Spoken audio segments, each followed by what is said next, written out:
Storm, Lina, like all these heroes, like one pick just immediately makes them really unlikely. And so yeah, there's the NA Classic Spirit Breaker. Be Jakiro. That's another flexible pickup by position. Yeah. I think the Spirit Breaker though is like, you should expect to see every NA team first to this hero, I think. I think they just enjoy it over traditional heroes like the Night Stalker and the Earth Spirit. And the way AG have been playing these two crits. Yeah. Jakiro's. You think that the Spirit Breaker is like that really shows the prevalence of the laning phase, right? Because compared to other 4 positions who can give you harder initiations than Spirit Breaker, like he dominates the first 20 minutes and he kind of starts falling off past that. I don't agree with you there. I think that what Spirit Breaker gives you more than anything, like, it's almost like nowadays we have like 2 different metas. It's like one, you pick heroes that are just like strong overall, and then the second is like you do block picks in the sense that if you pick this hero, you now remove like a large section of the pool of current heroes that you feel comfortable playing. For example, like if you take SB, you don't have to take such a strong laning phase hero anymore against the offlaner because you know that they can't pick a hero like Nature's Prophet, for example. And all these heroes that are based around like split pushing, for example, it's really annoying to play when there's a Spirit Breaker on the map because he'll always give you vision. Like that's the other thing that Spirit Breaker always does for you. He gives you vision of the back line. So let's say you have a really good ward place team fight. You just charge the back line, like whoever you think will be in the furthest back. You'll get vision of the entire area when you come in. In similar way, the Nyx Assassin pickup kind of blocks any attempt of the intelligence heroes is Necrophos being so prevalent in them. Yeah, exactly. It's just a different way to play, I think. So an early freeze pick here. Yeah, Necrophos. Then they have to ban probably Pugna. I would ban Pugna. That also, I feel like that plays into EG's hands a little bit because I know that they like to try and save Samael's hero until as late as they can possibly get it, so he doesn't get a solid count.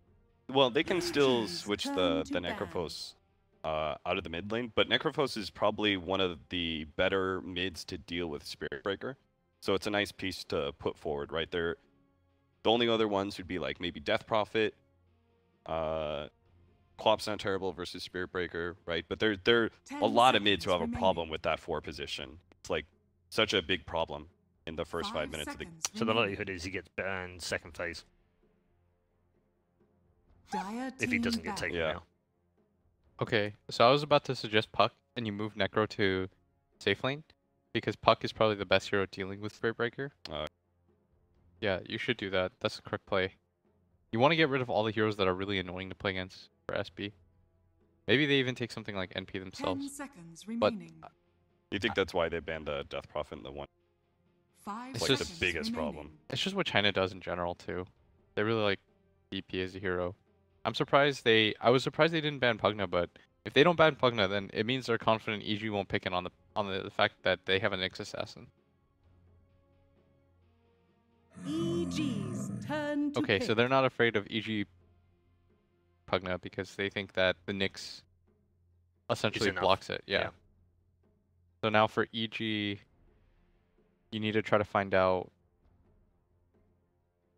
You have to reveal something right now. 10 seconds Can they pull out Universe now? I think there's decent chance. 5 seconds remaining.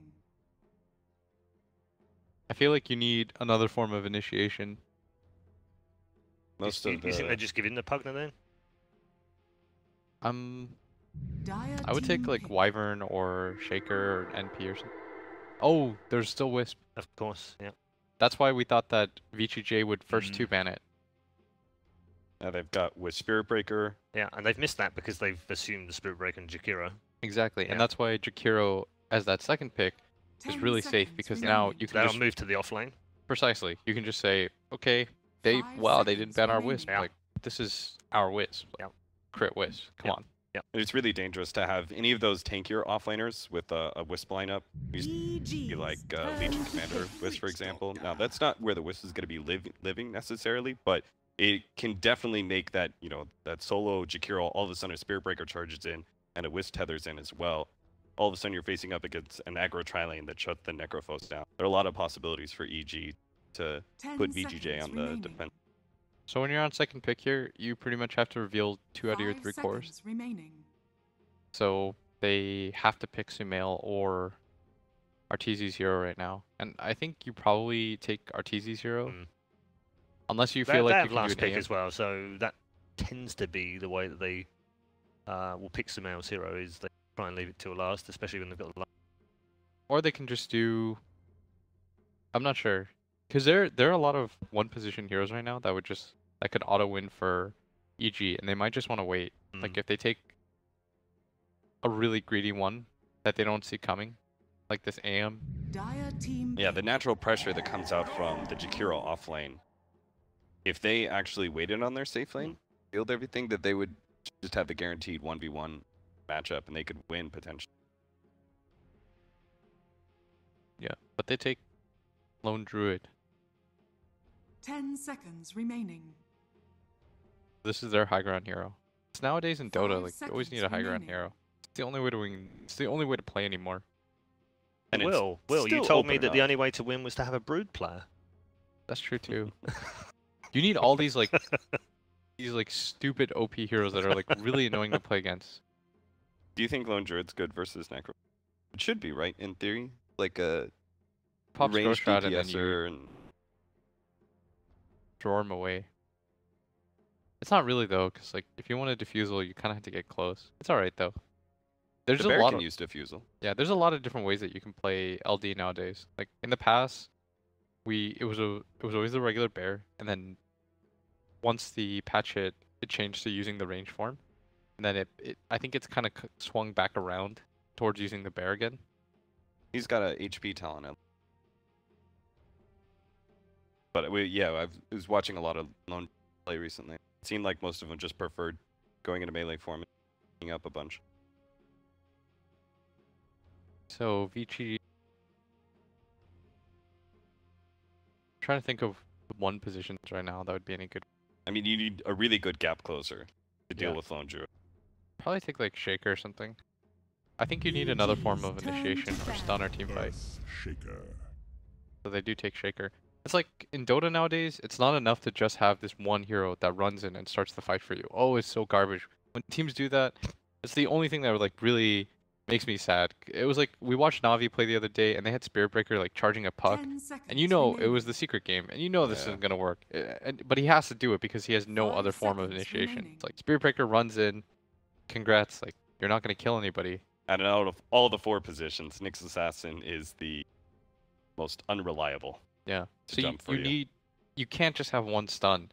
You need multiple stuns to win Dota nowadays. And so for EG, they kind of need another hero that can just like go in. So it's like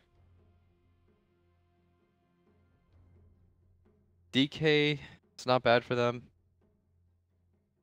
If they're really crazy, then Sumail can play something like the Brewmaster. Dire team ban. You still have options. Mirana? Mirana's not bad against Necro. I know that's because she's a diffusal carrier. I think you have a rough time versus. Yeah. It's kind of like playing a puck against. 10 So seconds like lockdown's too remaining. tough. DK or Brew. Yeah, I like the tankier options that you. 5 seconds remaining. I actually really like Brew. I think Brew's pretty sick. Brew would have a little bit of problem, Necrophos, Dire because team of pick. how powerful that Reaper's Scythe is, preventing you from Mm. getting off your ult. So they thought maybe the quap, but we already kind of ruled that out. I think they need another hero to go in. That or a hero that just like By wins the the way, late game. Just as a throw in there. There you go. Sylar's second most played hero. 10 seconds remaining. Oh, this would They be only pretty... have Jakiro. Yeah. Spirit Oh, Breaker's boy. pretty good though. Remaining. Yeah, Spirit Breaker's. SP's I mean, good. it's good for the vision game and stuff, but Lycan.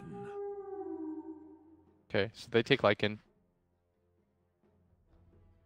It's a Roche hitter. We talked about how you need a high ground. There it is. So for EG, I don't know, you got options. I think you need something with disable though. Like if there wasn't a Nyx, I would have said Ember was even good. You Yeah, will now Nyx select your kills that. heroes. Take BS. Bloodseeker, pretty good counter to Lycan, locking down his obvious move. Fun draft. Fun draft. Which way is it going though, gents? That's the question that So predictions time, Austin. I kind of like it. The Bloodseeker, I think it counters the Lycan. I think it does well enough in lane. It has an obvious advantage with the Spirit Breaker as well. There's a bit of kind of questionable about Lone Druid. I haven't been the biggest fan of him this patch. I've pretty much only seen him in pubs though. So EG's obviously. I'll back EG. Okay, well. I think VG's gonna do it. I think that their team fight is going to be a little bit too strong. I think the laning phase will determine a large part of it, but I feel pretty okay about VG. All right, okay. One for each of the two teams here on the panel. It's time to head over to our commentary team. The early risers in the booth this morning. They're not going to get fogged up, but they are going to stay very lyrical. Let's head over there right now for game number 1. Paul, all I need in the morning is more of those wonderful puns. That just makes my life wonderful. You don't like it? Whatever, man. It's amazing. Paul's jokes just don't do it for me lately. Sorry, Paul. I'm excited because this game is going to do it for me. It's EG facing off against VG.Thunder, the first game of the day. To me, one of the ones I'm more excited about, but you felt like you really liked that Bloodseeker pick as well. I did like the Bloodseeker pick, but I was more on board with like what Will was talking about, that massive amount of team fight that VG does have. I was also just happy seeing ROTK sitting down at the computer. You were laughing about it a lot. You're just like, ROTK just took his chair. He just actually claimed control over the draft. But this should be quite an interesting one, seeing Lone Druid for the first time in a while, seeing Lycan for the first time in a while. Been a bit of time since we've seen those. And of course, our favorite Necro. Yep. What a guy. He's just around. And for me, I think that the thing that's going to be interesting to watch for this series at least is a little bit of the carry position. Like, you've got this sort of duality that goes on. I think the panel was touching on it earlier. Arteezy and Sylar, I think that in a lot of ways they've become almost more famous for things that happen outside of the Dota game themselves than anywhere else. I mean, these guys have been around and been at the center of a lot of the talking points for a while here. But real quickly, what's the pause about? Is it just didn't really say much. They just paused the game, so they just said don't give up, and then Arteezy spam and go. Typical Artur, even inside of his real games. Yeah, of course. But yeah, it's kind of a thing that people might not be super familiar with. But, you know, Sylar back in the day, he was around the TI5 era having a lot of issues with the LGD team that's actually here now as well. Yep. And then, interestingly enough, he was actually having a lot of disputes when he was on the Vici team later with his now coach, ROTK.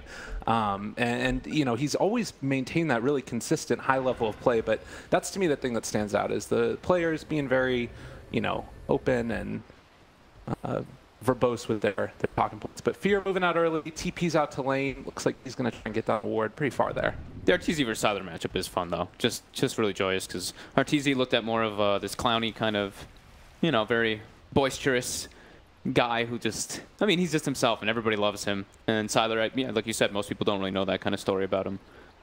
Definitely pretty interesting. And another pause? Looks like this time it's from IO, though, so it's... All right. How are we gonna? Oh, this is gonna be confusing. We have a Wisp on the other team, and there's a player called IO. All right. Yeah. We'll just call him Witch Doctor. There we go. Mr. Witch Doctor. Witch Doctor needs to pause the game. He was tagged up earlier as Kama too, as well. But game's getting underway here, and things to watch out for as far as the laning stage is concerned. Nyx Assassin, you know, the panel had mentioned earlier, this is a hero that's going to most likely run mid and try and just make Sumail's life a little bit of a living hell. Do you think you can still do that against a Bloodseeker? It's a little bit harder. You can try to harass him out, but it's going to be what? It looks like a Lycan versus Bloodseeker matchup in the mid lane, so they're not really going to be able to put too much pressure as the double melee. And it looks like EG is setting up aggressive lane, because Lone Druid is one of those heroes you can leave alone. He's self-sufficient, kind of can deal versus an Earthshaker by himself, and they're trying to get that pressure happening. We talk about it a lot, that you want to just get your Bloodseeker's thirst stacking up, so you just try to harass the enemies, any of the lanes, just to let him have that favorable matchup. And Bloodseeker, I mean, even though Nyx is okay with like armor, it's not like he has any type of stout shield or anything along those lines. He has boots, so he can't take heavy right-click harassment once Bloodseeker gets those thirst stacks charged up, if he is still in that mid lane harassing. But we'll see, of course, Fade and the Witch Doctor moving toward that top lane to support the Necro. It's going to be a lot of pressure coming up from a Jakiro IO Spirit Breaker lane. And you see right here as well, Fear was able to spot the Nyx Assassin when he placed down that ward, so Crit brings a sentry out to himself. They get the D ward, and now going to move in and maybe get a little bit aggressive in this top lane. That's why you want, especially when you want to read like know exactly what matchup you want to get. You want to know that they're going to be sending that Necro top. You always want to TP as these supports early on to get that situation happening. And Necro is going to be in some trouble. The first hit bash coming out. Yeah, now the Coconut's bouncing back and forth, but they were already able to pick up the rune and back away for now. Looks like EG going to be able to escape without too much harm, I would imagine. They do have another Impale in just a second, but Crit's going to get the jump away. He's on the low ground, though. Actually ended up not quite getting it, and, well, with that slow, are they actually thinking about turning back around onto Fade? Fade in some trouble. It looks like he's going to end up dropping as well. First blood drawn by Uni. Necro left the fight to go block the creep waves rather than stick with his teammates. So they kind of split up there. Big problem happening. You don't want that happening in your tri-lane, giving the other team a lead start. Who actually got the first kill? All right, Universe did, but Crit's going to have his bottle coming out any moment now on IO. Anyway. Oh.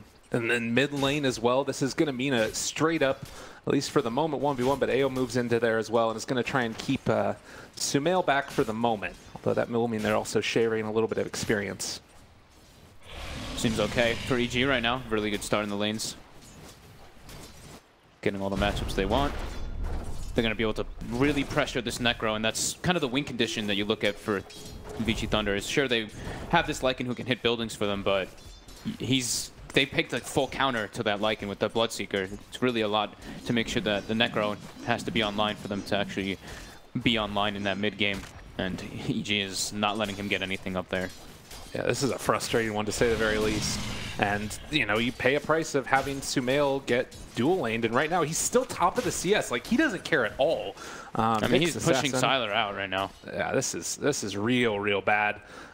Meanwhile, EG disrupting the pull. They're going to be able to get the creep wave back, so that means Necro's fully under tower and Sylar out of lane as well.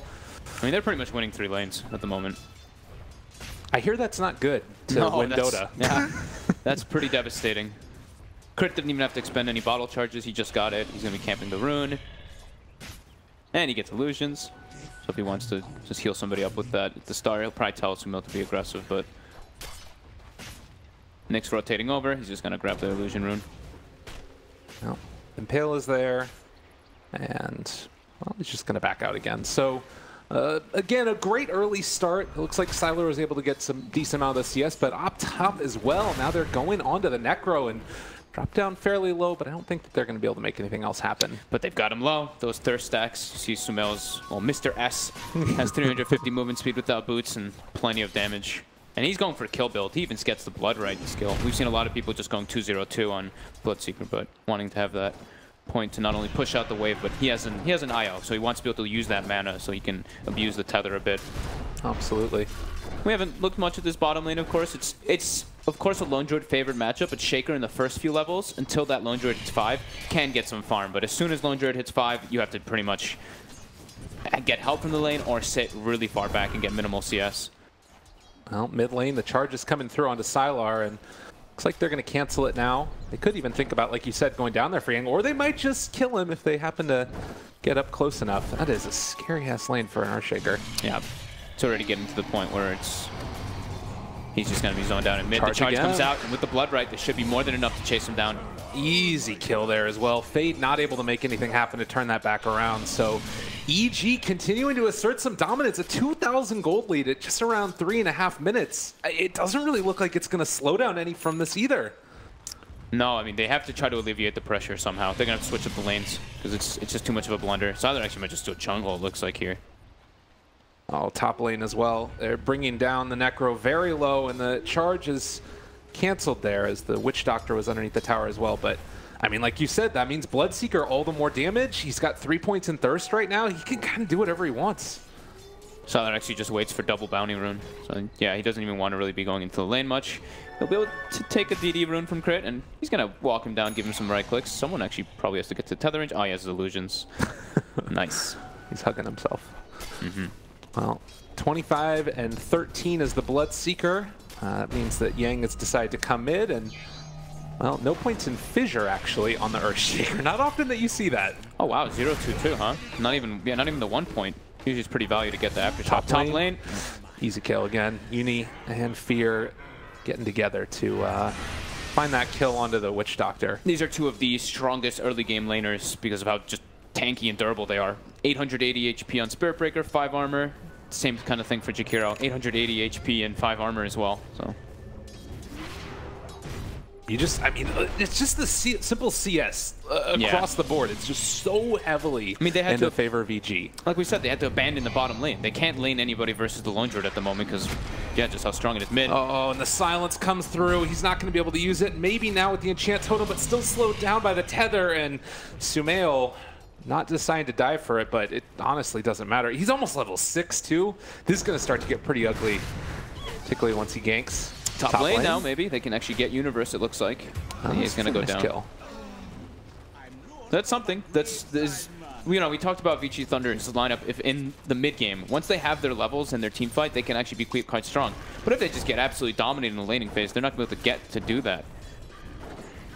Arteezy is getting pretty massive in that safe lane. I'll be using the side pull constantly, as well as farming the lane.